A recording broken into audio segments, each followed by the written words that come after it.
اعوذ باللہ من الشیطان الرجیم بسم اللہ الرحمن الرحیم۔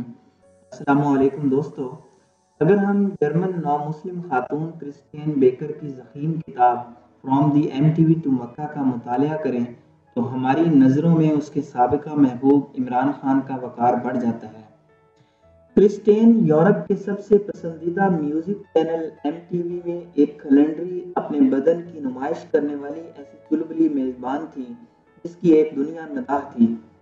مغرب کے ایسے گلوکار اور موسیقار جن کی پوجا کی جاتی ہے اس کے شوز میں مہمان ہوتے تھے اور وہ شب و روز اس شہرت اور چکا چوند میں رقصاں تھی۔ اس دوران کسی پارٹی میں اس کی ملاقات ہمارے عمران خان صاحب سے ہو جاتی ہے اور وہ یورپ کی دیگر حسیناؤں کی مانند اس پر مر مٹتی ہے۔ بقول کرسٹین، عمران خان ایک ماڈل، ایک سپورٹس مین، اتنا ہینڈسم تھا کہ لڑکیاں مکھیوں کی مانند اس پر گرتی تھیں کہ کاش کہ میری ایک شب سنوار دے۔ چنانچہ شدید محبت کی ایک کہانی شروع ہو جاتی ہے۔ کرسٹین کا کہنا ہے کہ ہم دونوں اتنے سنجیدہ تھے کہ ہمارے درمیان طے پا چکا تھا کہ ہمارے بچے مسلمان ہوں گے۔ کرسٹین متعدد بار پاکستان عمران خان کے ہمراہ آ چکی تھیں۔ اس کے ہاں زمان پارک کی رہائش گاہ میں قیام کیا، اس کی ہمشیر گان سے ملاقات کی اور پھر خان صاحب کے ہمراہ پاکستانی شمال میں پہاڑوں کی سیر کے لیے گئی اور اکثر مرتے مرتے بچی۔ کرسٹین کا کہنا ہے کہ عمران خان نے کہا کہ تم میرے ساتھ پاکستان کے شمال کی بلندیوں میں چلو، میں گارنٹی دیتا ہوں کہ تم وہاں پہنچ کر میری محبت میں مبتلا ہو جاؤ گی۔ اور ایسا ہی ہوا۔ کوئی ایک شام تھی، بلند پہاڑوں میں جب وہ برفیلی بلندیوں کے سائے میں خیمہ زن تھے اور سورج ڈوب رہا تھا، اور تب کرسٹین اس دوران خان صاحب کے پرتعیش فلیٹ میں منتقل ہو چکی تھی اور وہ شادی کی منصوبہ بندی کر رہے تھے، اور پھر جانے کیوں خان صاحب یکدم بدگمان ہو گئے۔ ان کی محبت سرد پڑنے لگی اور پھر یورپ کے تمام اخباروں اور ٹی وی پر ایک ہی شاہ سرخی تھی کہ پلے بوائے عمران خان نے کھرب پتی خاندان کی خوش شکل جمائمہ سے شادی کر لی۔ کرسٹین یہ صدمہ برداشت نہ کر سکی، علیل ہو گئی، شدید ڈپریشن کا شکار ہو گئی اور ہارلے اسٹریٹ لندن کی ایک مشہور معروف نفسیات دان ڈاکٹر سے رجوع کیا جو ایک محل نما رہائش میں رہتی تھی، اور ملکہ الزبتھ سے ملاقات کا وقت آسانی سے مل سکتا تھا، لیکن اس سے اپوائنٹمنٹ حاصل کرنا زیادہ دشوار تھا۔ جب کرسٹین نے ان سے اپنی داستان محبت کی ناکامی بیان کی تو اس انگریز خاتون ڈاکٹر نے اقرار کیا کہ میں تمہارے ساتھ ہی ہوں، میں بھی اسلام قبول کر چکی ہوں اور میرا اسلامی نام ڈاکٹر امینہ ہے۔ ڈاکٹر امینہ کرسٹین کے لیے ایک معجزہ ثابت ہوئی اور بعد ازاں ان دونوں نے اکٹھے حج کیا اور روزہ رسول پر حاضری دی۔ کرسٹین کا کہنا ہے کہ عمران خان ان دنوں میں نہایت باقاعدگی سے ہم سب سے الگ ہو کر پانچوں وقت نماز پڑھتا تھا۔ اسلام کے ساتھ اس کی وابستگی مکمل تھی، ماہ رمضان میں پورے روزے رکھتا تھا اور مکمل طور پر شراب سے پرہیز کرتا تھا۔ جن محفلوں میں بہت ہلہ گلہ ہوتا تھا، شراب اور شباب کا خمار ہوتا تھا، ان سے گریز کرتا تھا۔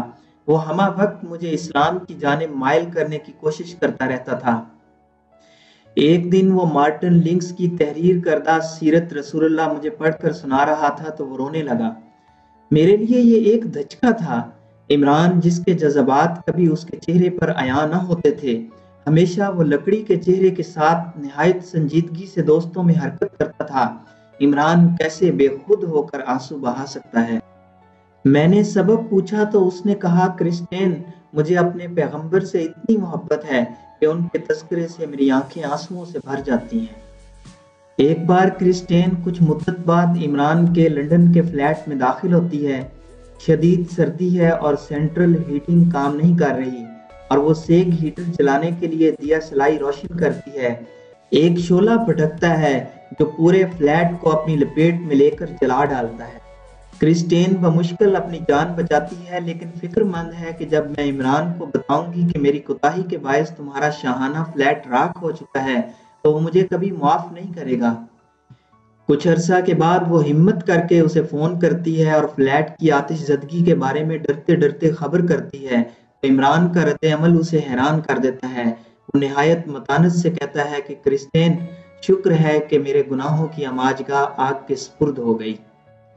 عمران سے علیحدگی کے باوجود کرسٹین کے رگ و پے میں وہ شعلہ بھڑکتا رہتا ہے جسے عمران نے ہوا دی تھی۔ وہ اپنے آپ کو قرآن پاک کی قربت میں لے جا کر اسلام کے راستے پر چلنے کے لیے وقف کر دیتی ہے۔ چنانچہ عمران خان سے علیحدگی کے باوجود ایم ٹی وی کی میزبان یورپ بھر میں مقبول گلیمرس کرسٹین بیکر اپنے آپ کو قرآن پاک کی قربت میں لے جا کر ان سوالوں کے جواب تلاش کرتی ہے جو ہمیشہ سے اس کے ذہن میں ہوتے ہیں۔ ایک بار وہ عمران کے فراق میں دل گرفتہ تھی تو اس کا ایک نو مسلم دوست اسے کہتا ہے، اگر تمہاری ملاقات کسی متشرع، باریش اور نہایت سنجیدہ مسلمان کے ساتھ ہوتی تو کیا پھر بھی تم اسلام کی طرف راغب ہوتی؟ تو کرسٹین نے فوراً کہا کہ نہیں، ہرگز نہیں۔ اس پر اس نو مسلم دوست نے اسے سمجھایا کہ تمہاری زندگی میں عمران صرف اس لیے آیا کہ اس کے حوالے سے تم اسلام کے قریب آؤ۔ قدرت کی جانب سے اس کے ذمے بس یہی فرض تھا اور اس نے یہ فرض ادا کیا اور چلا گیا۔ اس کے ذمے بس اتنا ہی کام تھا، تو پھر اس کی جدائی میں دل گرفتہ ہونا جائز نہیں۔ کرسٹین کے والدین ظاہر ہے اپنی بیٹی کے اسلامی رجحان کو پسند نہ کرتے تھے کہ وہ یورپ میں مروجہ اسلام دشمنی کے زیر اثر تھے۔ انہوں نے کرسٹین سے کہا کہ دیکھو، عمران تو چلا گیا جس کی خاطر تم اس مذہب کی طرف مائل ہوئی تھی، تو اب تو کوئی جواز باقی نہیں، یہ پاگل پن ترک کر دو۔ اس پر کرسٹین کا جواب تھا کہ بے شک عمران مجھے اسلام کے قریب لایا، لیکن اس کے چلے جانے سے مجھے کچھ فرق نہیں پڑتا کہ قرآن کی روشنی میرے دل میں اتر چکی ہے، اسلام کی جستجو میری زندگی میں شامل ہو چکی ہے۔ جہاں انگریز ڈاکٹر امینا کرسٹین کے لیے راہبر ثابت ہوئی، وہیں ایک اور انگریز گائے ایٹن جو ایک مدت سے اسلام قبول کر کے پارسائی کے صراط مستقیم پر چل رہا تھا، اس نے بھی اس کی رہنمائی کی۔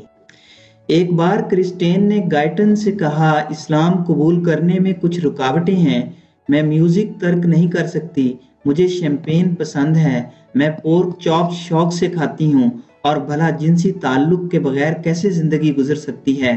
تو گائٹن نے کیا ہی خوبصورت اور قابل عمل حل پیش کیا۔